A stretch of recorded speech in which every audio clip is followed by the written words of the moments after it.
Gloria al Señor, Dios les bendiga. En esta noche la paz de Dios sea sobre cada uno de vosotros. Vamos a hablar sobre lo que está pasando en nuestro país respecto a una ley que se quiso imponer, o se quiere, o se prevé, o se pretende imponer, que es la llamada Ley de Libertad e Igualdad Religiosa. ¿Qué sucede en nuestro país? ¿Qué sucede en el Ecuador respecto al nuevo proyecto de ley de libertad e igualdad religiosa? Vamos a ver.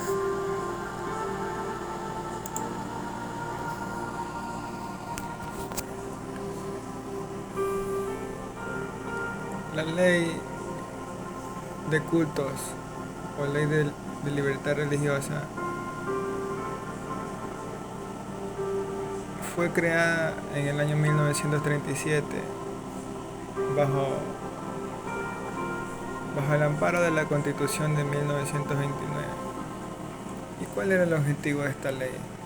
El objetivo de esta ley era regular la diócesis y otras organizaciones religiosas.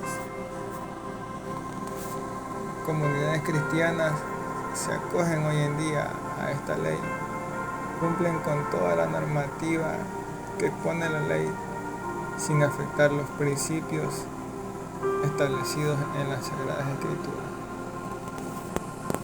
Esta ley fue formada con la intención de regular a las congregaciones, de regular a todos los grupos y a todos los sectores religiosos, bajo el amparo de una norma jurídica, de una membresía jurídica, de una normativa jurídica que el gobierno buscaba organizarlo, buscaba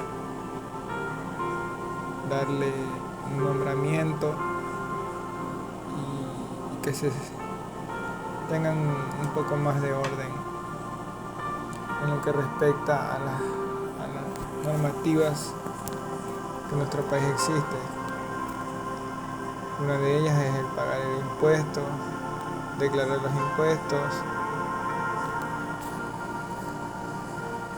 y a su vez que puedan operar bajo esta normativa y bajo esta vida jurídica registrado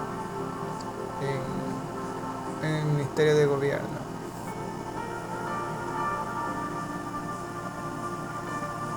Pero ¿qué pasa en el Ecuador? ¿Qué es lo que está pasando? Porque se prevé y se pretende establecer una nueva ley de igualdad y libertad religiosa.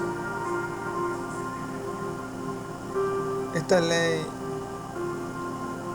ley está impuesta, o se prevé o se pretende imponerse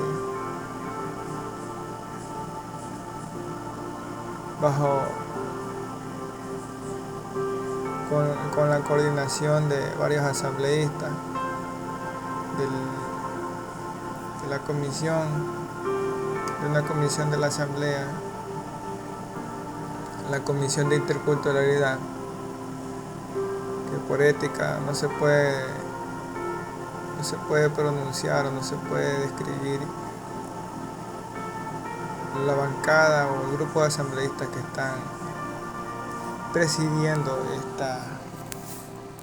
esta ley. Pero vamos a ver cuáles son sus argumentos que exponen.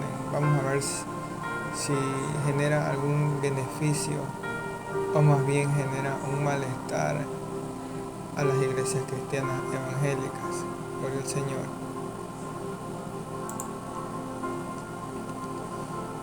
La Biblia nos relata en el libro de los Hechos, en el capítulo 8, que había un hombre llamado Saulo que perseguía a la iglesia. Vamos a hacer una introducción de la persecución que en aquellos tiempos levantó este hombre. Gloria a Jesús. Saulo de Tarso, como lo conocían antes de que conociese la gracia de Dios, era un judío, eh, a la vez tenía doble nacionalidad, judío y romano. Saulo pertenecía al concilio, gloria al Señor, al concilio judío, que se llamaba el Sanedrín. Saulo era miembro del Sanedrín. En el capítulo 8 del libro de los Hechos, gloria al Señor, vamos a ubicarnos. En el capítulo 8 del libro de los Hechos, gloria al Señor, nos habla de lo que Saulo de Tarso hacía que los cristianos temían, porque él era perseguidor de la iglesia. Ahí nos habla de un Saulo perseguidor, y dice así: libro de los Hechos, capítulo 8. Y Saulo consentía en su muerte. En aquel día hubo una gran persecución contra la iglesia que estaba en Jerusalén, y todos fueron esparcidos por las tierras de Judea y de Samaria, salvo los apóstoles. Y hombres piadosos llevaron a enterrar a Esteban, e hicieron gran llanto sobre él. Y Saulo asolaba la iglesia, y entrando casa por casa, arrasaban a hombres y a mujeres, y los entregaban en la cárcel. Nótese lo que Saulo hacía: consentía en la muerte de Esteban. Fue un hombre de Dios, solamente se dedicó a predicar el evangelio, pero que los judíos, el Sanedrín, los saduceos y fariseos que pertenecían al Sanedrín, mataron a piedra a aquel hombre, y Saulo consintió en su muerte. Y dice que en aquel día hubo una persecución tan grande contra la iglesia que estaba en Jerusalén. Saulo empezó siendo un perseguidor. Y hoy en día los tiempos no han cambiado. Aún se sigue viendo las persecuciones en la iglesia. Y todos fueron esparcidos por las tierras de Judea y de Samaria, salvo los apóstoles. Pero yo quiero hablar más adelante en el 9. ¿Qué pasó? ¿Por qué Saulo en el capítulo 9 seguía haciendo lo mismo y estaba más terrible? La persecución que se había levantado en esos tiempos con los cristianos. Saulo, en el capítulo 9 del libro de los Hechos, Saulo, dice el capítulo 9, respirando aún amenazas y muerte contra los discípulos del Señor, vino al sumo sacerdote y le pidió cartas para las sinagogas de Damasco, a fin de que si hallase algunos hombres o mujeres de este camino, los trajese presos a Jerusalén. Nótese que aquí el perseguidor Saulo acude al sumo sacerdote, a los miembros del Sanedrín. Cabe recalcar que los miembros del Sanedrín tenían autoridad judicial y política de decretar y de dar cartas para ciertos asuntos. Y una de estas cartas que pedía Pablo era para que en las sinagogas que estaban en Damasco pudiera tomar presos y traerlos a Jerusalén, para tomar presos hombres y mujeres de este camino. ¿Cuál era este camino? El camino que todos los cristianos estaban cruzando, que era seguir a Jesucristo. Mire la persecución, que Pablo se amparó en una ley, se amparó en una carta para poder se levantó un edicto en contra de los cristianos, y Saulo consentía en esto, era perseguidor. En esos tiempos se levantó una persecución y aún la iglesia sigue respirando estas amenazas. Pero la gracia de Dios es tan grande que aún en la tierra la iglesia sigue librando esta batalla de la persecución. Entonces bien, más adelante podemos ver que Saulo, a pesar de esto, dice que él se encuentra con el Señor en el camino a Damasco. Le rodeó un resplandor de luz del cielo. Y cayendo en tierra oyó una gran voz que le decía: Saulo, Saulo, ¿por qué me persigues? Él dijo: ¿quién eres, Señor? Y le dijo: yo soy Jesús a quien tú persigues. Dura cosa te es dar coces contra el aguijón. Dura cosa te es dar coces, te es dar estar, gloria al Señor, tentando a Dios, provocando a Dios, a tal punto que Dios tuvo que dejarlo ciego y trató con la vida de Saulo y le cambió de nombre. Pasó de ser Saulo el perseguidor a Pablo, un hombre misionero fiel a Dios, que llevaba la palabra y que aguantó persecución y que fue muerto, decapitado por llevar el nombre de Jesucristo a las naciones, siendo perseguidor a ser perseguido. Pero ¿a qué quiero llegar? Que hoy en día la iglesia sigue peleando con esta persecución. Aún sigue habiendo leyes, o se prevé o se pretenden hacer leyes. Y una de estas leyes es la ley que cierto grupo en nuestros gobernantes y mandatarios pretenden controlar o suprimir o de esta manera suprimir, decirlo así, las iglesias. Pretenden hacerlo como lo hacía Saulo. Gloria al Señor. Vamos a ver qué sucede con esta ley. ¿Quién es el causante de todo esto? Segunda de Tesalonicenses 2 nos dice, nos habla de la manifestación del hombre de pecado. Vamos a ubicarnos. Segunda de Tesalonicenses capítulo 2. Gloria sea nuestro Dios eterno, que nos habla de la manifestación del hombre de pecado. ¿Y quién es este hombre de pecado que ya está trabajando en la tierra y que de tiempos antaños viene operando? Después del advenimiento del Espíritu Santo, después del día del Pentecostés, ya Cristo había manifestado que se levantarían falsos cristos y harían señales y prodigios, y de ser posible engañarían aún a los escogidos. Pero Él dijo que no los oigamos, que desviarían al pueblo, que tendrían poderes engañosos, que tendrían apariencia de piedad, pero negarían la eficacia de ella. Vamos a ver lo que nos dice Segunda de Tesalonicenses capítulo 2, versículo 2. Dice: pero con respecto a la venida de nuestro Señor Jesucristo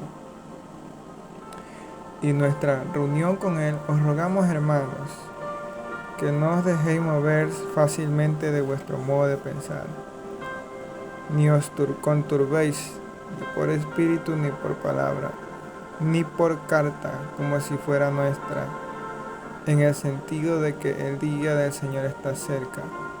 Nadie os engañe en ninguna manera, porque no vendrá si que antes venga la apostasía y se manifieste el hombre de pecado, el hijo de perdición. Y miren lo que dice el 4, el cual se opone y se levanta contra todo lo que se llama Dios o es objeto de culto, tanto que se sienta en el templo de Dios como Dios, haciéndose pasar por Dios. Mire que el apóstol saca algunas características del hombre de pecado y cuáles serían sus manifestaciones o sus funciones en estos últimos tiempos están aconteciendo. Lo podemos ver palpable en esta generación. Una de ellas es que dice que se opone y se levanta contra todo lo que se llama Dios, contra todo lo que tenga que ver con Dios.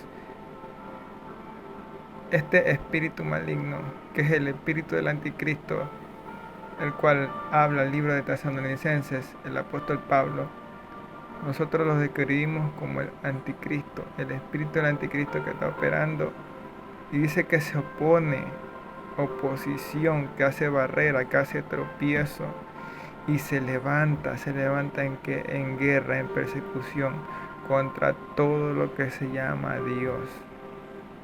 Se sienta en el templo de Dios haciéndose pasar por Dios. En los tiempos finales esto va a ser este hombre. Va a querer gobernar y dirigir la iglesia, dirigir, creerse Dios y dirigirse por Dios y hacerse pasar por Dios. Hacerse creer que Él es Dios. Y así hemos visto algunos anticristos prototipos de anticristo, no el verdadero, que han pasado sobre la tierra. A lo largo de la historia pudimos ver un Nerón, pudimos ver un Diocleciano, pudimos ver gloria a Jesús para siempre, un Adolf Hitler, pudimos ver un Stalingrado, personas que se endiosaban, personas que eran superiores, que causaron estragos en el mundo entero, que también por mano de ellos, por edicto de ellos, dieron de muerte a algunas personas religiosos, entre ellos cristianos, por no estar acorde a sus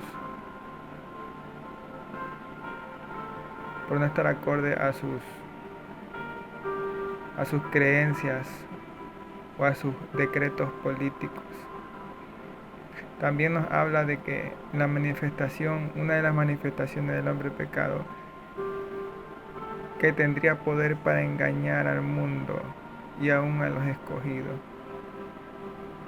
¿Quién lo detiene? La iglesia llena del Espíritu Santo. Mientras la iglesia esté sobre la tierra, gloria a Jesús, el hombre de pecado va a ser refrenado y detenido y no se va a manifestar en su totalidad. No lo vamos a poder ver, pero su espíritu está operando. Su plan está en acción. Pero por encima del plan de este ser malvado está el plan de Dios para salvación. Por eso dice más abajo, escogidos para salvación. Y el apóstol en este mismo capítulo hace énfasis. La Biblia manda a permanecer y estar firme en lo que se nos enseñó, aún a costa de una persecución. Somos defensores de la fe. Y muchos hombres de Dios, por hablar la verdad y mantenerse firmes en la verdad y no negar a Jesús frente a un gobernante, frente a un rey, frente a alguien déspota, frente a alguien que oprimía, subyugaba y perseguía, encarcelaba y daba muerte al pueblo de Dios. El pueblo permanecía en lo que nuestro amado Salvador nos fundó, que Él es el camino, la verdad y la vida, en todas sus enseñanzas. Pero vamos a seguir viendo de qué trata esta ley, porque se dice que es una ley que yo la considero como una ley mordaza. Vamos a ver qué es lo que quieren imponer. Las propuestas que quieren imponer en los textos de la nueva ley son las siguientes. Una de ellas es la imposición para aceptar la igualdad de género en las comunidades cristianas. Ellos quieren imponer en estos tiempos que la Biblia nos enseña y está profetizado. Cristo nos advirtió hace más de 2000 años que en los últimos tiempos antes de su venida serían como los días de Sodoma y de Gomorra. Y este es el engaño que se quiere meter a las iglesias. Este es el plan de acción que está operando por mano del anticristo. Y quiere meterse y engañar aún al mismo pueblo de Dios. Y una de esas imposiciones es que la iglesia acepte a grupos LGBTIQ+, y lo que siga más, y demás, y lo que sobre. Gloria al Señor. Quieren imponer que la iglesia y las comunidades cristianas acepten toda clase de género, aún en contra de lo que profesamos y de lo que profesan. Gloria a Jesús. Pero vamos a ver qué nos dice la Biblia respecto a esto, porque nosotros estamos amparados bajo una doctrina bíblica y en esa base nadie nos puede mover. Tenemos leyes que nos amparan. Vamos a ver el punto de vista bíblico, el punto de vista legal y el punto de vista científico. Vamos a ver. Gloria a Dios, gloria a Jesús. El punto de vista bíblico. Uno de los pasajes que nos enseña es Romanos 1, 26, 27. Y hay ese énfasis en que Romanos nos habla de que hombres y mujeres dejaron el uso natural e hicieron lo contrario, se rebelaron contra Dios. Y dice que Dios los abandonó y los entregó a sus pasiones, hombres y mujeres, desafiando a Dios, deshonrando sus propios cuerpos. Vamos a ver qué nos dice Romanos. Romanos capítulo 1, versículo 26. Toda la gloria es para nuestro Dios y toda la alabanza es para Él, porque Él es digno y merecedor de todo respeto. Él es nuestro Salvador. Vamos a ver. Romanos 1:27 habla de la culpabilidad del hombre.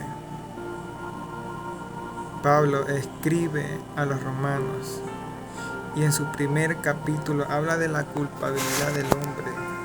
Esto es como un evangelio. Esto es prototipo. Es una epístola, es una carta que escribe, pero habla del pecado del hombre y por qué el hombre es culpable y de que la ira de Dios viene desde el cielo contra la injusticia de los hombres. En el 26 dice: por esto Dios los entregó a pasiones vergonzosas, pues aún sus mujeres cambiaron el uso natural por el que es contra naturaleza. Cuando dice sus mujeres, habla de las mujeres casadas, o habla de manera de que el hombre fue creado, la mujer fue creada para el varón. La Biblia nos enseña en el libro de Génesis que varón y hembra los creó para que multiplicasen, fructificasen la tierra y que los dos serían una sola carne, porque del interior del hombre salió la mujer y fue llamada varona. Y hubo una diferencia biológica creada por Dios. Pero mire que dice el 27, y de igual modo también los hombres, dejando el uso natural de la mujer, se encendieron en su lascivia, esto es, un espíritu, un demonio. Gloria al Señor Jesucristo. En esta hora se ha reprendido con todos, unos con otros, cometiendo hechos vergonzosos, hombres con hombres, y recibiendo en sí mismo la retribución debida de su agravio. ¿Cuál fue la retribución?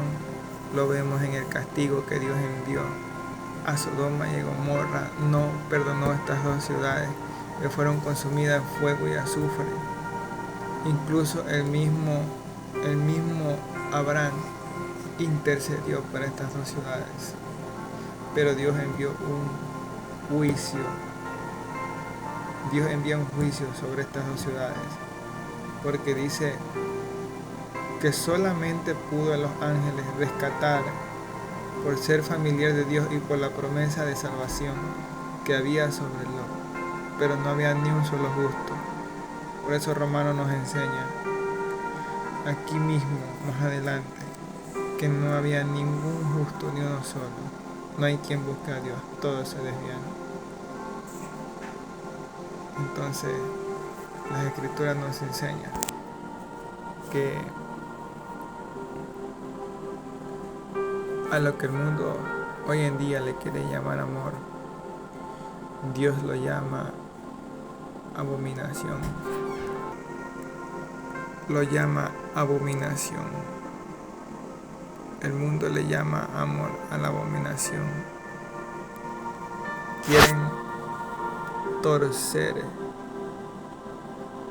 torcer lo que Dios fundó. Y entonces la iglesia defendemos eso. La iglesia, nuestros principios son defender la vida, defender la familia. Gloria al Señor. Vamos a seguir. Pero hay esperanza, porque Romanos 6:23 dice: la paga del pecado es muerte, mas la dádiva de Dios es vida eterna en Cristo Jesús, Señor nuestro.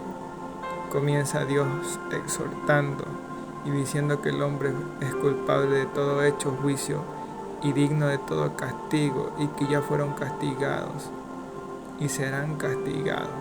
Pero Dios da una salida y dice que la paga del pecado es muerte. Más, añade esto, la dádiva es un regalo que Dios da, que es vida eterna en Cristo Jesús, Señor nuestro. Buscando de Dios,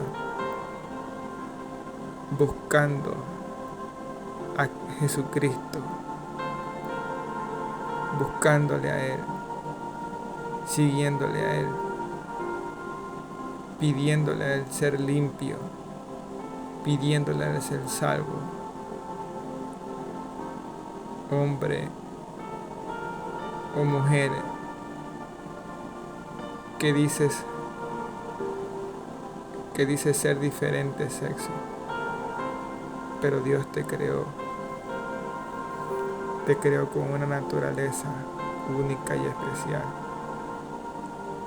Nosotros te vamos a hablar de una restauración espiritual, de una restauración sexual, porque Dios te creó con algo único. Si eres mujer, eres bella, eres perfecta. Si eres hombre, eres un varón prudente, valiente, fuerte, que Dios te dio fuerza, porque lo que Dios lo hizo perfecto,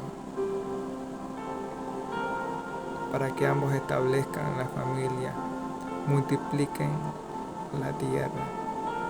Sí. Pero vamos a seguir viendo las leyes. En el artículo 19 de la Declaración Universal de los Derechos Humanos dice de la manera siguiente: el de investigar y recibir informaciones y opiniones, y el de difundirlas sin limitaciones de frontera por cualquier medio o índole de comunicación. En Ecuador, la libertad de expresión está contemplada en el artículo 384 de la Constitución, que garantiza la misma. En el artículo 66 está la garantía para profesar nuestras creencias religiosas. La Constitución nos ampara de tener libertad de expresión, poder difundirla, poder confesarla, nuestras creencias. Tenemos libertad de expresión. Y el gobierno no puede irse contra las leyes, no puede irse contra la Constitución, aún con la Declaración Universal de Derechos Humanos que tanto ellos se acogen, respalda este hecho. Nosotros respetamos la vida, respetamos el derecho a la privacidad, el que las personas se puedan creer lo que se quieran creer, pero no se nos debe imponer lo que debemos defender o lo que profesamos, lo que creemos, nuestras creencias, lo que nos enseña nuestra Biblia, nuestra palabra. Eso lo vamos a pelear como cristianos. Se dice que en el Ecuador, según el índice de población, según los datos del INE, cristianos de todas las denominaciones religiosas presentan el 92.99% pertenecen a una comunidad religiosa de todas las denominaciones cristianas. El resto está entre ateos y agnósticos. Y dentro de la población LGBTI representan el 2.4%, una minoría, 2.4%. Estos son más de 700.000 habitantes para 17 millones. Entonces, hasta para tomar datos poblacionales, gloria al Señor, no hay una mayoría que pueda imponerse por una minoría. Una minoría no representa los 92.99% de valores y de ética.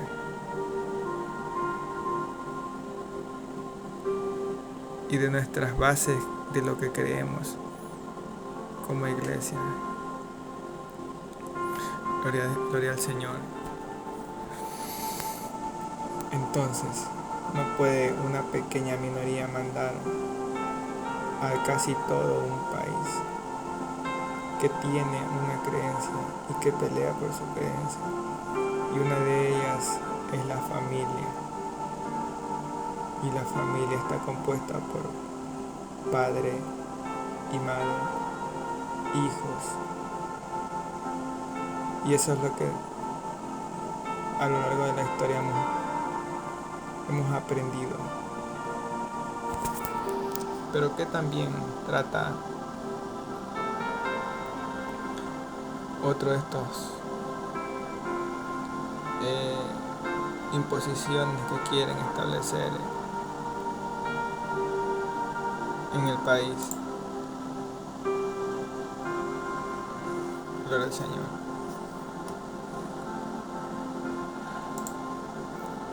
Imposición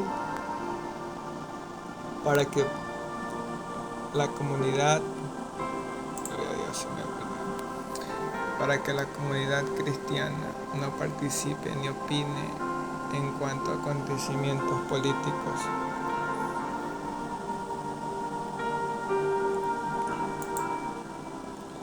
Según los principios bíblicos, nos enseña de la siguiente manera.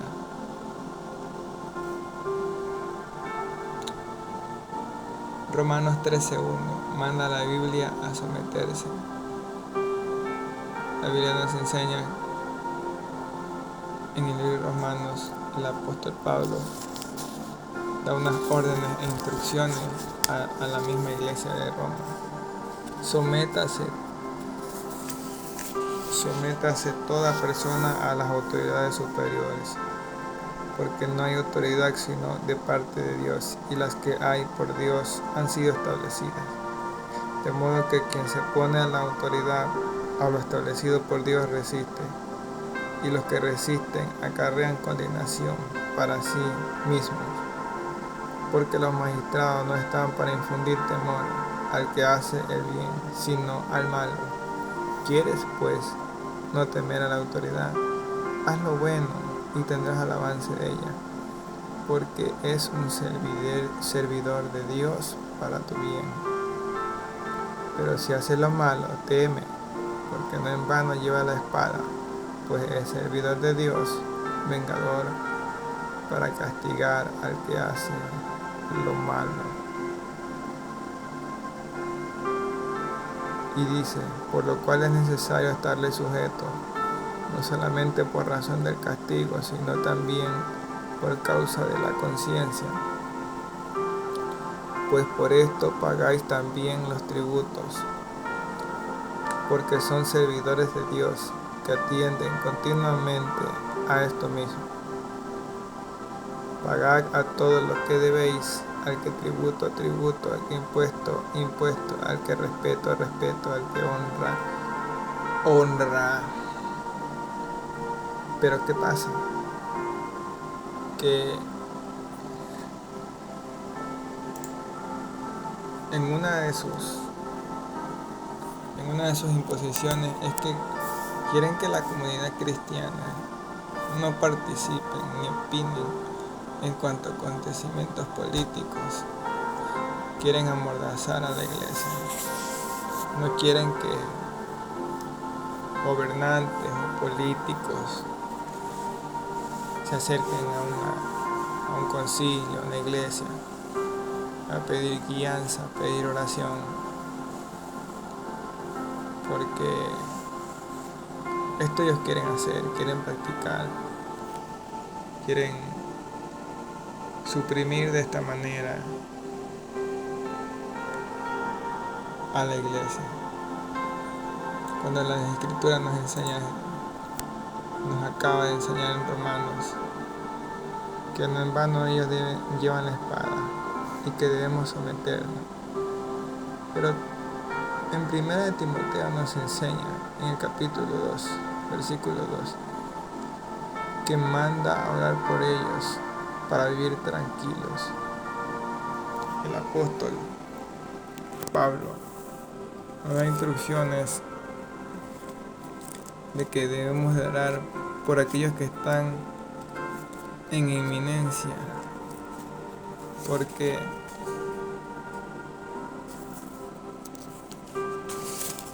vamos a ver, exhorto ante todo, dice el apóstol, a que se hagan rogativas, oraciones, peticiones y acciones de gracia por todos los hombres, por los reyes y por todos los que están en inminencia, para que vivamos quieta y reposadamente en toda piedad y honestidad, porque esto es bueno y agradable delante de Dios nuestro Salvador,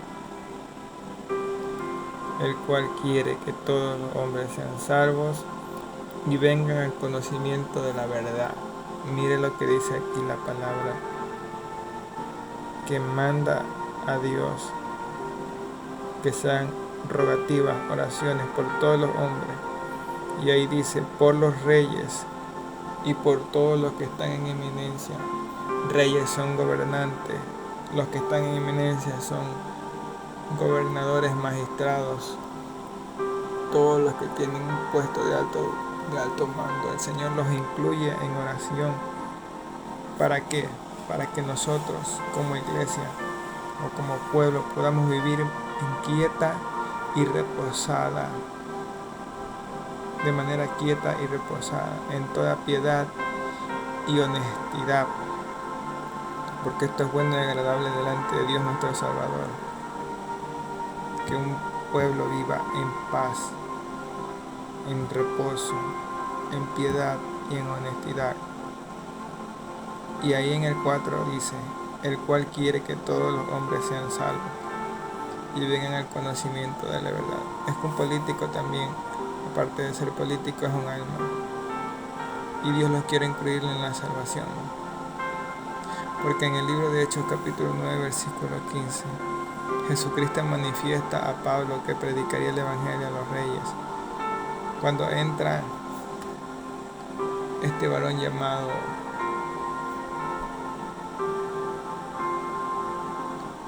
Ananías, el Señor lo manda a que pusiese las manos sobre Pablo para que fuese sanado, porque Pablo iba a predicar, a dar testimonio a reyes.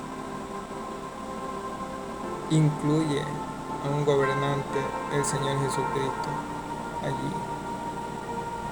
En Hechos 13, Pablo predica a un varón llamado procónsul Sergio Paulo. Dice que era varón prudente. Era un varón prudente, pero que le resistía un brujo, un mago, llamado Bersejús. Y Pablo lo reprendió y le dio una palabra de juicio, porque torcía, gloria al Señor, los caminos rectos y agradables del Señor, porque el procónsul estaba interesado en escuchar la predicación de Pablo. Era un hombre, un gobernante que estaba interesado en escuchar lo que Pablo le iba a decir, pero le resistió este mago y fue llevado a juicio. Entonces, amado político, amado gobernante, asambleísta, alcalde, presidente, ministro, juez, fiscal, policía, que tengas un puesto, una función pública o judicial, que estés en alguno de los poderes del Estado, entiende esto, que Jesucristo es la salvación, Jesucristo es la sabiduría, Jesucristo es el que da entendimiento al hombre, Jesucristo es el que pone los reyes y los quita. Y que es bueno que los hombres vengan al conocimiento de la verdad y los incluya. Y que Dios quiere hacer cosas grandes si le obedecen, si le hacen caso a su palabra. Y para aquellos que tuercen el camino del Señor, aquellos brujos, hechiceros, que envían maldiciones a las naciones, que hacen, que desvían aún aquellos gobernantes que hagan estas cosas.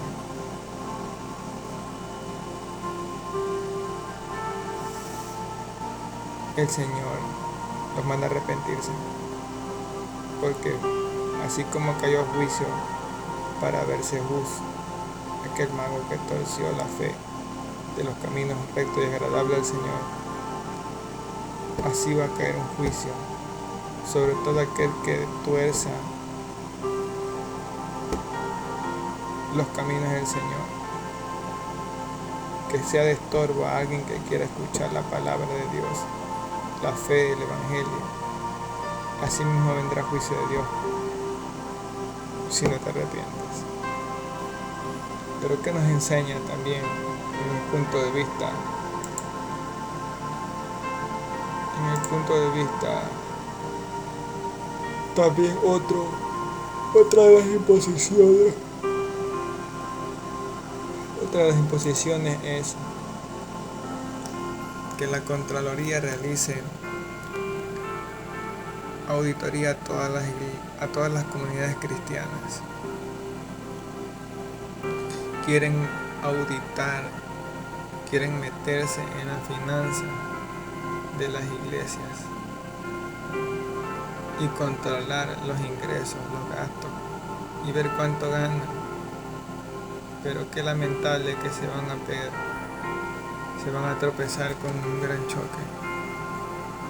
porque solamente la gracia de Dios es la que sostiene económicamente las iglesias, porque las iglesias no ganan unas millonadas.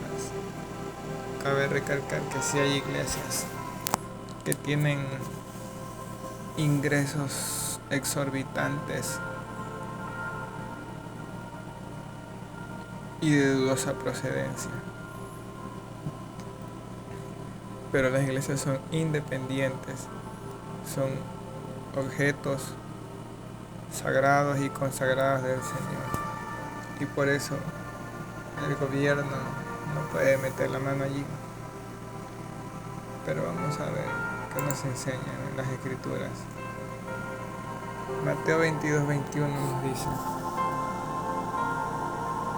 que debemos cumplir con los deberes en el gobierno y también con Dios. Jesús le hacen una pregunta en el capítulo 22 y les preguntan los sacerdotes que si era lícito o si estaba bien pagar tributo a César, a Roma. Y Jesús, para no causar controversia ni revuelta entre Roma y los judíos y no llevar a problema a ninguno de los dos, le responde muy sabiamente las cosas que se deben de hacer en su orden. Y le dice: da a César lo del César y a Dios lo que es de Dios. Aquí el Señor enseñaba que se debe cumplir con el gobierno en los deberes, como antes mencioné: al que impuesto, impuesto; al que honor, honor; al que respeto, respeto; al que honra, honra. Pero hay que tener cuidado, porque todo es lícito, mas no todo conviene, siempre y cuando se hacen las cosas en respeto y en orden, conforme la palabra nos enseña. Porque si un gobernante me va a exigir postrarme entre un ídolo, si un gobernante me va a exigir que debo aceptar una enseñanza que va en contra de la palabra de Dios, yo no puedo aceptarle esto, porque va en contra de mis principios. Pero el de deber de pagar un impuesto, de quedar al día con las obligaciones tributarias del gobierno, con los permisos de funcionamiento, con todo lo que sea legal, se debe hacer, porque el Señor nos enseñó: dar al César lo del César. Pero también debemos de cumplir con Dios, y a Dios lo que es de Dios, lo que le corresponde, lo que merece. Y aquí nos hace una diferencia el Señor, de que son economías separadas. Lo del gobierno es lo del gobierno, y lo de la iglesia es lo de la iglesia. Y es peligroso que el gobierno se meta a habitar o tocar objetos sagrados o consagrados, como son las ofrendas. Hay muchas iglesias que sirven para sostener concilio, para sostener misioneros, para obra social y labores sociales que hacen las iglesias, para los gastos que corresponden en las iglesias. ¿Cuál es uno de esos juicios? Podemos ver en el capítulo de Daniel, en el libro de Daniel, capítulo 5, que había un hombre llamado Belsasar, rey de Babilonia, el último de los reyes, nieto de Nabucodonosor. Este hombre profanó los utensilios del templo de Dios, ya que los utensilios fueron llevados a Babilonia y fueron guardados en un lugar seguro. Belsasar los manda a traer y los profana, objetos consagrados para Dios. Los profanó, se metió con las cosas sagradas, con los objetos de valor de lo que había en el templo. ¿Y cuáles fueron sus consecuencias? Que vino juicio de Dios por meterse con algo consagrado que era propiedad del templo y sagrado para Dios. El juicio de Dios fue que este hombre fue invadido por el reino de Media y de Persia, y Ciro, general de Persia, mató a Belsasar, y sus consecuencias fueron fatales, trágicas, porque acabó con todo el reinado de Babilonia, y acabó la gloria de Babilonia, porque un rey profanó los utensilios, se envaneció, se enverbeció su corazón. Entonces Dios cortó ese reino, lo cortó, y así fue el juicio que Dios derramó sobre este pueblo de Babilonia.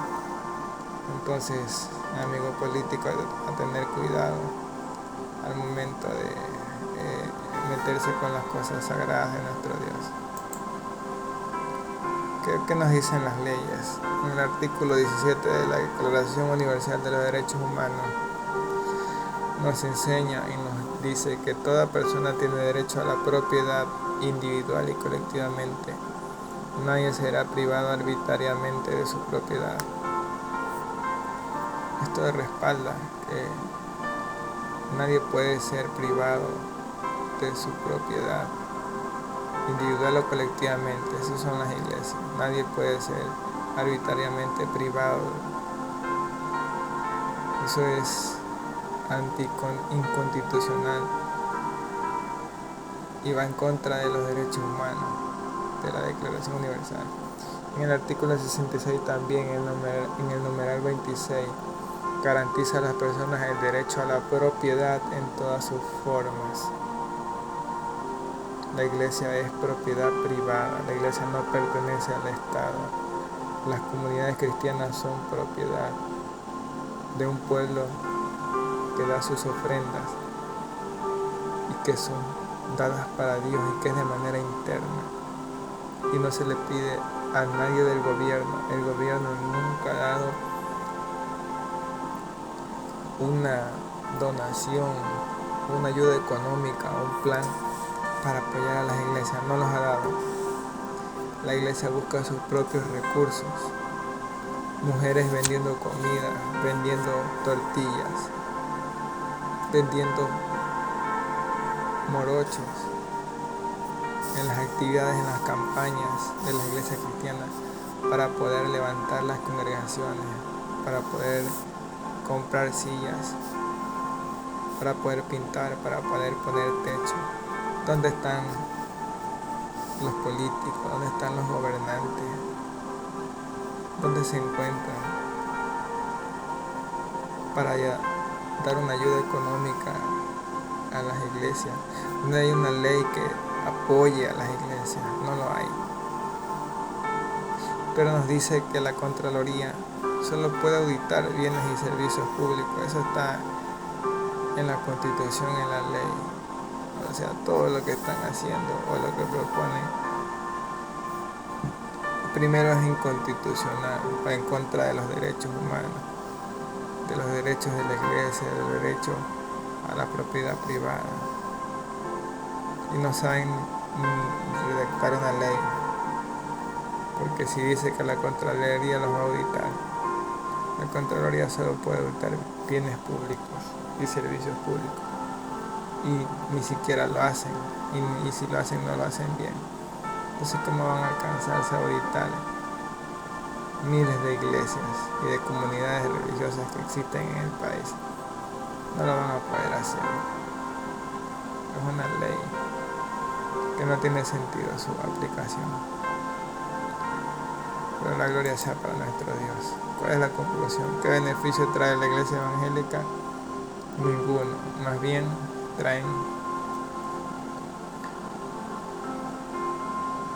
trae perjuicios. Amordazar, hacer callar a la iglesia, no defender su fe. Quieren entrar las manos a la economía de la iglesia. Quieren mandar, subyugar a las comunidades cristianas, a las iglesias. Ellos siguen una agenda llamada la Agenda 2030. Esta agenda que ya está cambiada, pero que su plan era o es, porque solo cambió de nombre, la Agenda 2030. Una de ellas es reducir la población. Son teorías conspirativas que las élites globalistas buscan para reducir la población a través de que las personas no se casen. ¿Y no se casen cómo? Bueno, la igualdad de género es una de las políticas que impulsan, porque hombre con hombre no pueden reproducir, ni mujer con mujer. Ellos están a favor del aborto y de toda política de igualdad de género, de toda política que esté en contra de la vida y a favor de la muerte.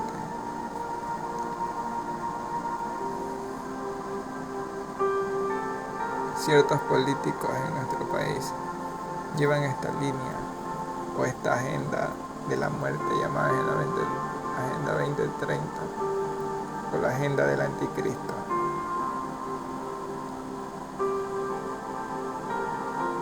No pueden enseñar en las iglesias. ¿Qué prevén? ¿Qué pretenden?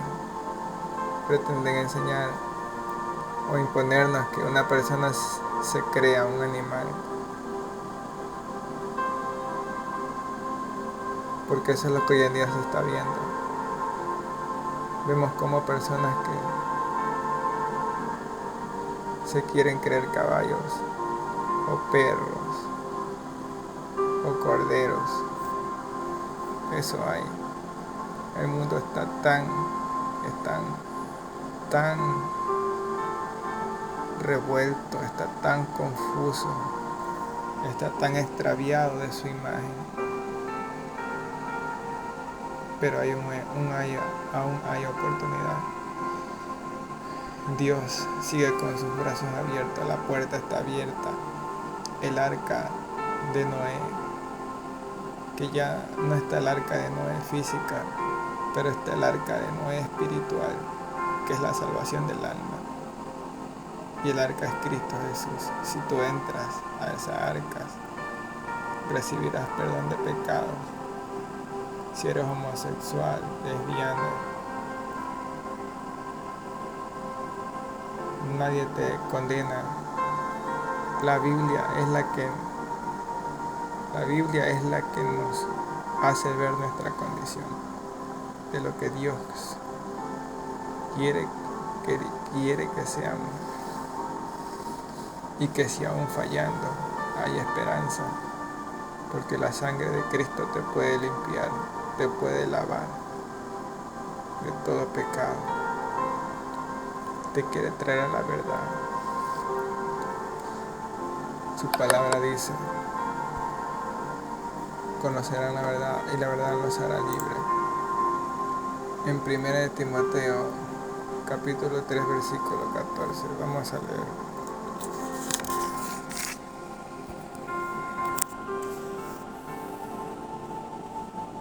Y 16. Esto te escribo, aunque tengo la esperanza de ir pronto a verte,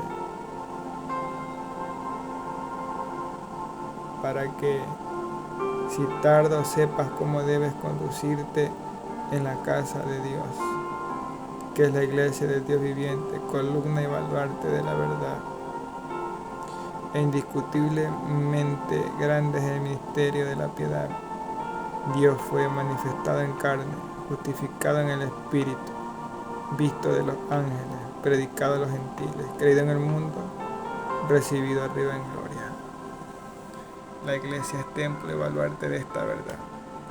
La iglesia va a pelear por la familia, por lo que Dios fundó, el modelo familiar que fue fundado desde el principio. La iglesia es templo y baluarte La iglesia es templo y baluarte de la verdad. La Biblia respalda a gobernantes que hacen lo correcto, que buscan de Dios. Gobernantes como Nayib Bukele,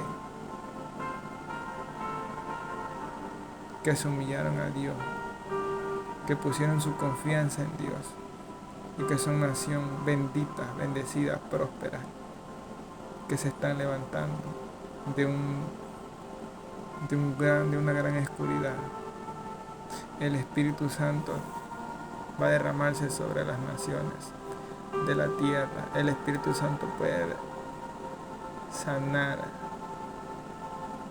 las naciones que están en el abismo más oscuro. Se pasea para traer paz. No una paz falsa, sino una paz eterna. Una paz que no da este mundo, que la da el cielo. El Espíritu Santo quiere renovar. El Espíritu Santo quiere consolar. El Espíritu Santo quiere traerte a la luz, a la verdad. El Espíritu Santo quiere perdonarte, renovarte, regenerarte. Tiene solución. La tierra aún tiene solución. La solución es Cristo Jesús, Señor nuestro. Vamos a orar. Padre, en esta noche te damos gracias, Señor, por tu palabra, la cual es bendita por los siglos de los siglos. Señor amado, bendito Jesús. Tu palabra es manantial de vida. Tu palabra es como ríos de agua viva, Señor. Tu palabra es como espada que corta por los dos lados, que se penetra hasta los tuétanos, hasta las coyunturas, que disciernen los pensamientos, Señor. En el nombre de Jesucristo, en esta noche, Señor, sea usted conquistando las almas, sea usted conquistando los corazones, sea usted, Dios mío, conquistando las vidas, Señor. Arranca enfermedades, arranca, Dios mío, Señor, de los cuerpos enfermedades, Dios mío, en el nombre de Jesucristo. Entra a los hospitales, entra a las clínicas, entra, Señor amado, en donde está el enfermo. Salgan fuera, Dios mío, espíritus de enfermedad, espíritus de opresión, en el nombre de Jesús.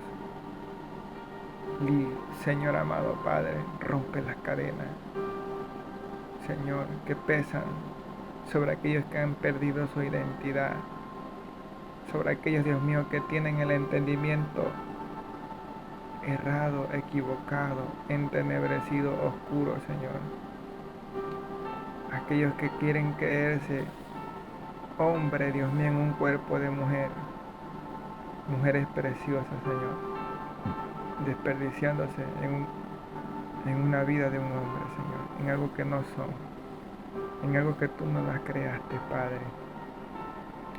Hombres desperdiciándose, Señor, en un cuerpo de una, creyéndose que es mujer, pero en un cuerpo de macho, en un cuerpo, Señor, que tú lo creaste para la alabanza de tu nombre, para la fuerza de tu nombre, Señor. Rompe esas cadenas, Padre. Rompe ataduras, Dios mío. Señor, en el nombre de Jesús, todo espíritu de maldad, todo espíritu de confusión, salga fuera, Dios mío, Padre, de hombres y de mujeres.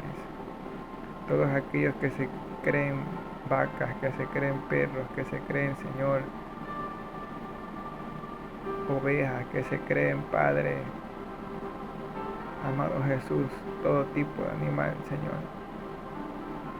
Ten misericordia, perdónanos a nosotros, perdónanos a ellos, rompe esas cadenas, ábrales el entendimiento, Señor. Espíritu Santo, entra en el corazón del hombre, Dios mío. Arranca, Espíritu Santo, por tu palabra, Señor. Tu sangre preciosa se derrame, Señor. Tu sangre preciosa se derrame, Dios mío, sobre toda la faz de la tierra, sobre todas las naciones, Señor, en el nombre de Jesús. Gracias, Señor, porque tú eres nuestro Padre, porque tú eres nuestro Dios, porque tú todavía perdonas, Señor. Gracias porque mientras hay vida hay esperanza. Gracias, Señor, porque el Espíritu Santo es nuestro mayor regalo y tesoro. Mi Dios eterno, recibe cada vida, recibe cada persona. Recibe cada persona que se arrepiente, que se vuelve a ti, mi Dios. Recibe, Dios mío, cada corazón. Señor, te damos gracias, Padre, porque tú refrenas la obra del anticristo, la obra del espíritu inmundo, la obra del Leviatán, Señor. Tú la frenas, Dios mío, en el nombre de Jesús. En el nombre de Jesús tú sancionas, tú enmudeces, tú entorpeces, Señor. Tú derribas, Padre, las obras de Satanás, el diablo, en el nombre de Jesucristo. El Espíritu Santo viene como fuego, como llama, como viento recio, Señor, sobre las naciones de la tierra, purificando las mentes, los corazones, los cuerpos, Señor. Y la sangre de Cristo limpia el pecado de la tierra y de las naciones, Señor. En el nombre de Jesús. En ti creemos y en ti está nuestra confianza. Y a ti la gloria, la honra y el poder por todos los siglos, por todos los milenios. En el nombre de Jesús. La gloria es tuya, Padre, Hijo y Espíritu Santo de Dios. Gloria a Jesús. Dios le bendiga a todos. La paz de Jesucristo. Estaremos en nuevas enseñanzas.